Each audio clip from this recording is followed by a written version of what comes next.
The little girls cried loudly as her mother threw them on the bed and began packing her clothes into a bag. Her face was tight with anger, like someone ready to fight the whole world. Mr. Peter, her husband, said gently, "The babies are crying. They need their mother." But Anna answered in a cold and sharp voice, "They are no longer my concern. I'm leaving you." She continued stuffing her clothes into the bag without looking at him. "Please don't go," Peter begged. "If not for me, then stay for the sake of these innocent children God gave us." Anna turned to him and snapped, "I didn't marry you to suffer, since you can't give me the life I want. I'm done. Don't come looking for me. As for the babies, do whatever you want with them. I don't care." She paused, twisted her lips bitterly, and added, "To be honest, I don't even care if they live or die." With that, she zipped up her bag and stormed out of the house, slamming the door hard behind her.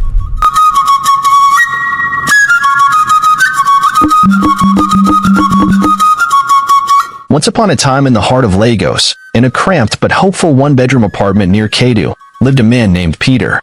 He was a quiet, honest man who believed in hard work and family. He didn't have much, but he had a steady job at a private warehouse, a loving wife named Anna, and twin daughters, Grace and Glory. Life was not perfect, but it was peaceful. Every evening, Peter brought home his small salary with a smile.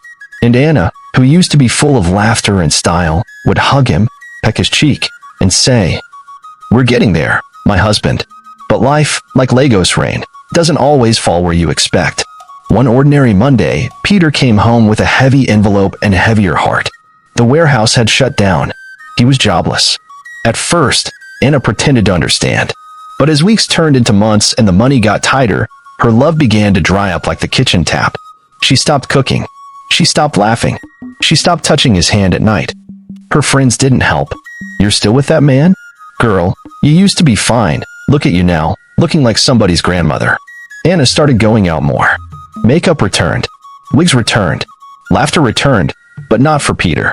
It returned for the world outside.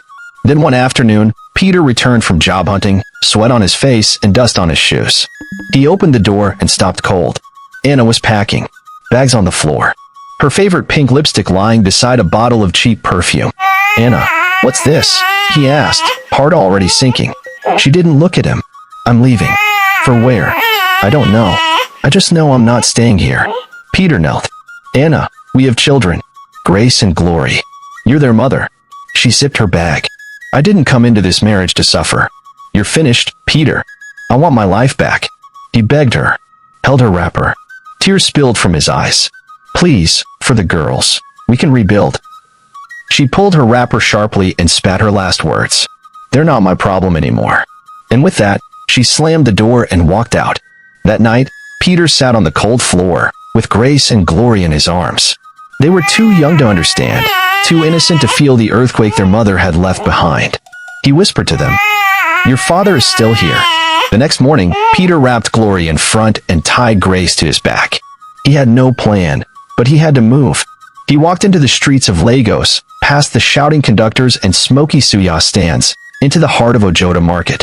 There, he began to hustle like a lion in pain. He carried loads, washed pots, cleaned gutters, fried akra for someone else's business. And all the while, his daughters stayed with him, one strapped to his chest, the other bouncing behind his tired back. Some people laughed. Now who sinned this one? Papa and Mama at the same time. Others pitied him. But Peter kept moving. Every naira counted. At night, he rocked them to sleep with songs his mother used to sing. But even strong men break. One Friday evening, as Peter was juggling a tray of puff-puff while Glory cried from fever, a sharp voice called out, "You want to collapse?" He turned. It was Mama G, a strong market woman who sold tomatoes and pepper near the gutter. She was rough, feared, and respected. "Give me the babies," she said. "Let me help you before you kill yourself. I no get much, but I'll take care of them while you hustle. If you eat, I eat. If you no eat, we still go survive." Peter hesitated. He had trusted someone before, and she left him bleeding.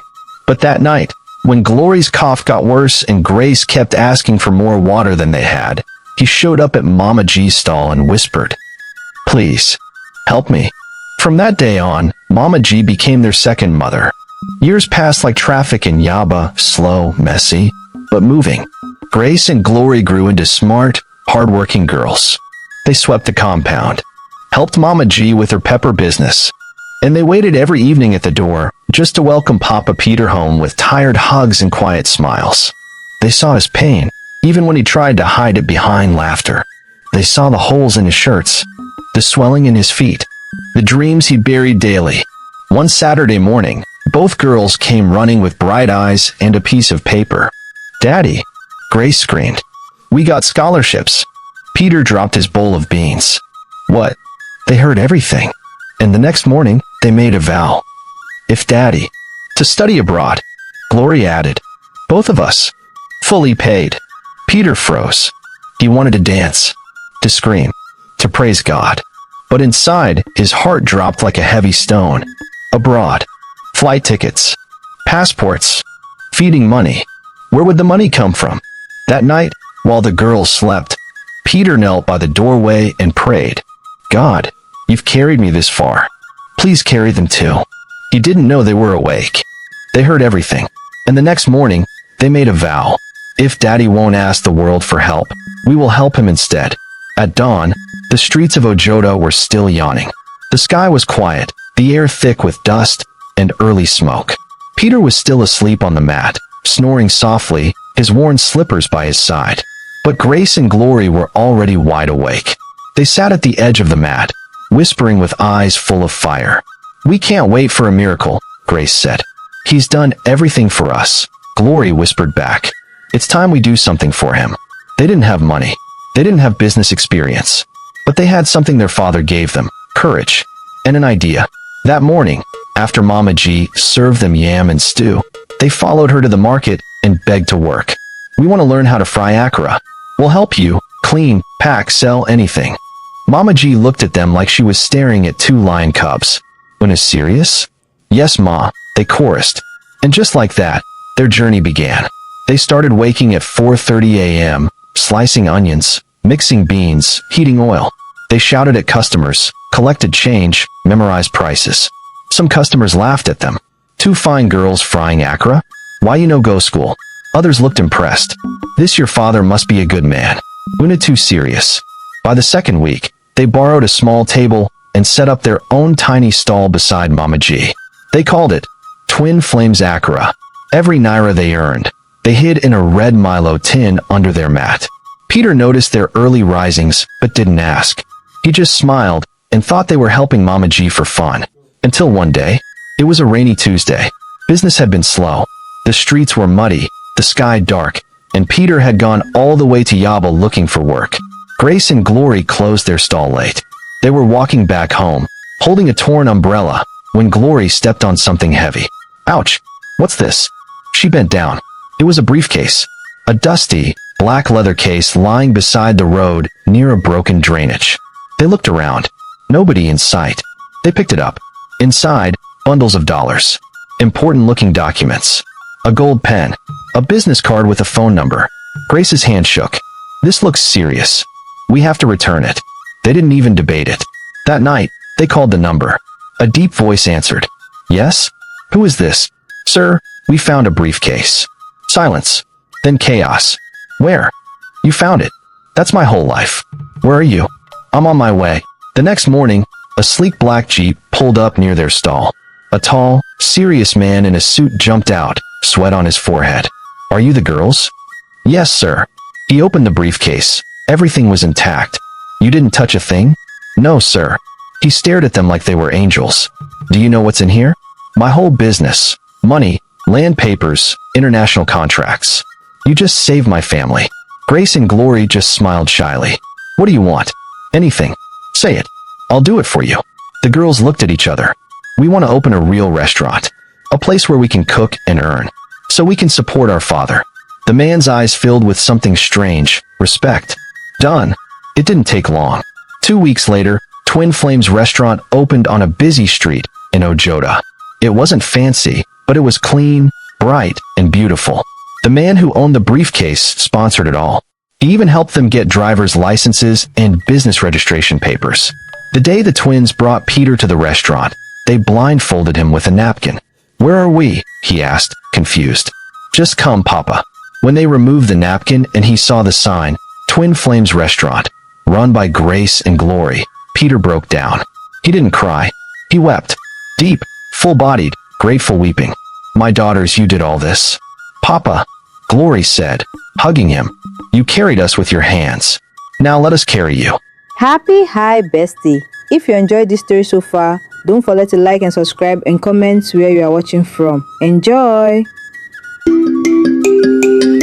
Peter sat in the corner of the restaurant every day, watching his daughters cook, laugh, and serve customers. And for the first time in years, he rested. It was a hot Wednesday afternoon. The restaurant was packed. Music played. Grace and Glory were behind the counter, taking orders, flipping pancakes, greeting regulars. Then a voice came from the entrance. Weak. Desperate. Please. I'm looking for work. They turned. It was a tired-looking woman in her early 40s. Her hair was dry. Her wrapper was old. Her eyes familiar. They didn't recognize her. She was Anna, their mother. They gave her a job, washing dishes and cleaning tables. Out of kindness. She didn't say her name. But soon, she began to fight with the other workers. She complained, insulted customers, raised her voice at Grace. Still, they kept her on. Then one day, Papa Peter came to the restaurant. He sat down quietly, sipping tea. Anna was cleaning the table near him. She turned and froze. Peter looked at her, then at the girls, and said slowly, loud enough for everyone to hear, "This is your mother." Gasps. Silence. The air turned cold. Anna stepped back. "What are you doing here?" she spat. "This place is too fine for someone like you." Peter didn't flinch. "This restaurant belongs to our daughters, the same girls you left years ago. The ones you said were not your problem." The whole staff paused. Customers listened. Anna's face turned red. Then bitter. Then entitled. "Well," she said, folding her arms, "since they're my daughters, they should be giving me money too. I'm their mother." The room went silent.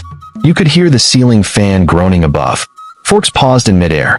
Even the pot of stew on the back burner seemed to stop bubbling. Peter stood up slowly, his eyes fixed on Anna, the woman who had once carried his last name and walked out of his life like yesterday's trash. Grace and Glory stood frozen near the counter. One still held a serving spoon. The other had a tray in hand. Their hearts pounded like drums in a village masquerade festival. "You are what?" Glory asked, her voice tight. "I'm your mother," Anna said, adjusting her wrapper like a queen who had returned from exile. "I gave birth to you. I have every right to enjoy your success." Grace stepped forward, eyebrows raised. "You mean the same mother who abandoned us when we were babies?" Anna turned defensive. "I had no choice. Life was hard. Your father was useless. I was dying in that marriage." Peter winced, but said nothing. Customers began whispering. Staff members looked around, unsure of what to do. "I did what I had to do," Anna continued. "But I'm here now. And as your mother, I deserve something. Don't let this man poison your mind." The twins looked at her with the kind of pain that doesn't make noise, it makes memories. Grace swallowed hard. "You walked away when we were 3. We cried every night. Our father carried us on his back through hunger, shame, and sickness. He begged. He cooked. He cried. Where were you?" Anna rolled her eyes. "I was trying to survive." Peter finally spoke, his voice low but firm. "I survived too. But I carried them. I never dropped them, not once." Anna's face turned cold. "So what? You want to turn them against me now? Over the past?" Then she looked at the girls, her voice sweetening like spoilt fruit. "My daughters, we can fix this. I know I made mistakes, but I'm still your mother. Blood is blood." Glory looked at her, blinking. Is it blood or betrayal? That night, the restaurant felt different. No music, no laughter, only heavy silence and cold plates. Grace sat at the far end of the restaurant, staring at the family photo she carried in her wallet. It was old and faded, Peter holding them as babies. No mother in sight. Glory walked over slowly. "She's still here." Grace nodded. "She wants something. Not us. Not love. Just money." "She's our mother," Glory whispered. A man in a suit stood there, holding a briefcase and a file. "Are you Miss Grace?" "Yes." "Who are you?" "I'm a lawyer, representing Anna." Grace's heart dropped. "She's filed for ownership rights to your restaurant. And child support, backdated." Let's continue with Chapter 12, still keeping the tone dramatic, relatable, and deeply emotional, like a folktale mixed with K-drama intensity. Grace stared at the lawyer standing in the dim light of the compound gate. His suit was clean, His words were sharp, but what came out of his mouth cut deeper than a knife. She's filed for ownership rights of the restaurant and child support. Glory came running, holding a bowl of jollof rice and laughing, until she saw the tension on her sister's face. What's going on? Grace handed her the file, her hands trembling. As Glory read, her smile faded. She's suing us? She wants a piece of what she left behind. Inside, Peter was sitting on the veranda, peeling oranges. The girls walked in slowly, the document clutched in their hands. Peter read it quietly. No emotion. Then he said something they didn't expect. Let her come. The courtroom smelled like furniture polish and fear. Grace wore a navy blue blouse and black trousers. Glory wore a simple dress. Peter came in quietly, holding Mama G's hand. He didn't say much, but his presence was enough. Anna entered the room in full glamour, heels clicking, hair laid, and a confidence that wasn't earned. She smiled at reporters. She winked at her lawyer. She didn't even glance at her daughters. The judge, a gray-haired woman with tired eyes, looked over her glasses. Let's begin. Anna's lawyer stood. My client is the biological mother of Grace and Glory. She was married to Mr. Peter, and though they separated due to hardship, the restaurant these girls run today is a result of her upbringing and guidance in their early years. She is entitled to a share of their success, as well as support for emotional and financial damages. The court murmured. Peter closed his eyes for a second, breathing in pain and breathing out peace. Grace stood. Your Honor, our mother left us when we were 3. Not for a year. Not for 2. 10 years. We never saw her. Never got a call. Not even a birthday message. Glory followed. Our father carried us to the market. He tied us to his chest and back and worked in the sun. We built our restaurant by hustling. And when she came back, she didn't return with apology. She came with entitlement. The judge nodded. And how did she contribute to the business? She stole 250,000 Nigerian nairas, Grace replied. We have the security footage. Anna shouted, lies. The judge banged her gavel. This court is adjourned for now. We'll resume next week. As they left the court, reporters surrounded them. But Anna was smiling. She wasn't done. 3 days later, the girls woke up to chaos. Their faces were all over social media. Anna had given a TV interview on live morning news. She cried. Mama G hissed as she turned up the TV volume. I swear she even put tears in her water bottle. There she was, Anna, on screen, sitting like a wounded queen. I was poor. I was depressed. I didn't have help. I ran because I didn't want my daughters to see me broken. I came back to find them. But now they've been poisoned against me. Grace's phone rang endlessly. Some people were sending hate. Some were sending support. She's turning people against us, Glory whispered. Peter sat in the corner, cleaning his glasses. This is not a battle of who speaks louder, he said softly. It's a battle of truth. That weekend, the restaurant was vandalized. Paint thrown across the glass. Chairs broken. A window smashed. On the wall, someone had written, Wicked children, honor your mother. Grace knelt on the floor, picking up pieces of broken plates. Her eyes burned, but she didn't cry. Glory stood beside her. People think we're monsters. Peter walked in and stood quietly in the doorway. Then he bent down, picked up a broken spoon, and whispered, We'll rebuild again. If we built from nothing once, we'll do it again. Grace looked at him. What if we lose the case?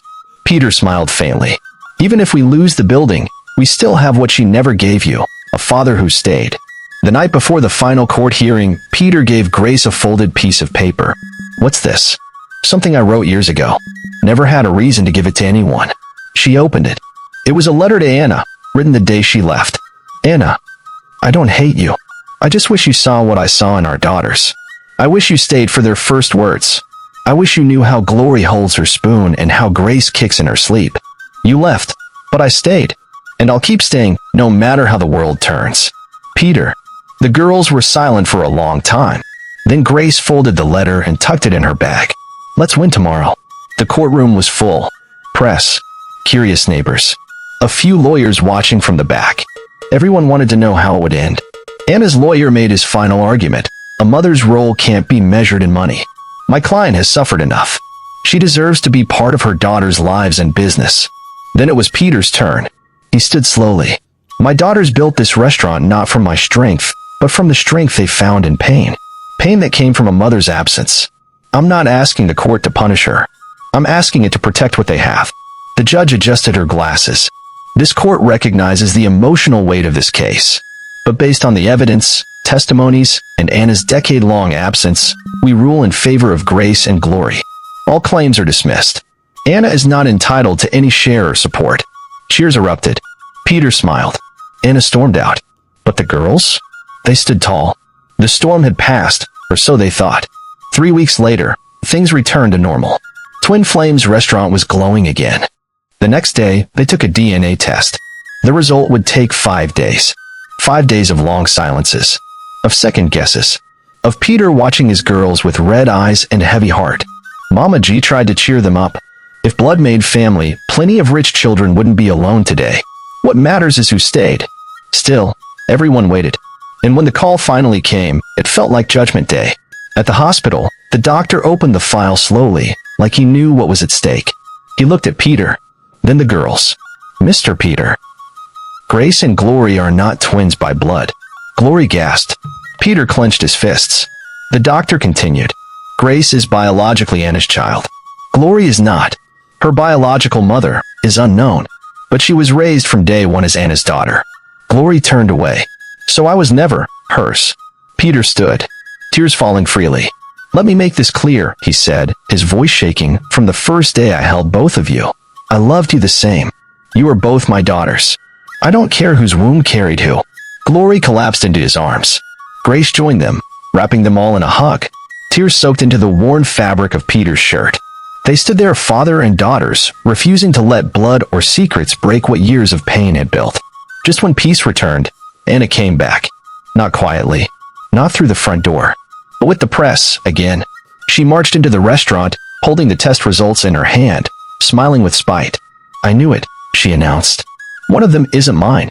Glory, pack your things and leave this restaurant. You don't belong here. Customers turned. The staff froze. Glory stared at her, heart thumping. Peter walked up slowly, like a lion rising from the dust. Anna, he said, I warned you once. She's not my daughter, Anna yelled. She has no right to benefit from what I gave birth to. Peter's voice dropped to a deadly calm. You left them. I raised them. This restaurant is not built by wombs. It's built by love. Glory stays. Hi, bestie.